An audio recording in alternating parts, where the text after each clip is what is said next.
ആരാമല്ലേ എന്തോ മക്കളെ വിഷമിച്ചിരിക്കണേ? ഒന്നുമില്ല അച്ഛൻ.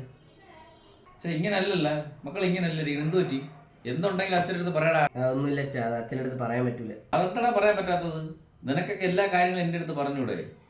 അതിനുള്ള സ്വാതന്ത്ര്യം തന്നിട്ടില്ലേ? നമ്മൾ തമ്മിലുള്ള ബന്ധം അതാണ്. അത് വേണ്ട.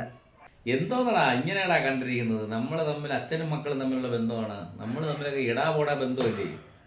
അപ്പൊ എന്തായാലും ധൈര്യമായിട്ട് പറഞ്ഞൂടെ? മക്കൾക്ക് എന്ത് പറ്റി? അച്ഛനോട് ധൈര്യമായിട്ട് പറ. അച്ഛനുണ്ട് നിന്റെ കൂടെ, ധൈര്യമായിട്ട് പറ. മുരുക, നിന്റെ ഭാര്യ അടുത്ത് മര്യാദയ്ക്ക് പറഞ്ഞ് മനസ്സിലായിക്കോണം, എന്റെ കാര്യത്തിൽ കയറി ഇടപെടാൻ വരില്ലെന്ന്. കൂട്ടുകാരന്മാരോടെ ചെണ്ടമേളം കാണാൻ പോകാൻ വേണ്ടി എന്നെ വിട്ടില്ല. അമ്മയോടെ കുളത്തിൽ കുളിക്കാൻ പോകാൻ വേണ്ടി എന്നെ വിട്ടില്ല. ഞാൻ ഇവിടെ ആരുടെ അടിമയൊന്നുമില്ല, എനിക്കും വേണം സ്വാതന്ത്ര്യമൊക്കെ. അതുകൊണ്ട് മര്യാദയ്ക്ക് നിന്റെ ഭാര്യയെ പറഞ്ഞ് മനസ്സിലായിക്കോണം. നമ്മൾ എടാപോടാ ബന്ധമായോണ്ടാണ് ഏട്ടാ ഞാനെല്ലാം തുറന്നു പറഞ്ഞത്. നിങ്ങളല്ലാതെ വേറെ ആരെങ്കിലും അവന്റെ അടുത്ത് വല്ലതും പറയൂ?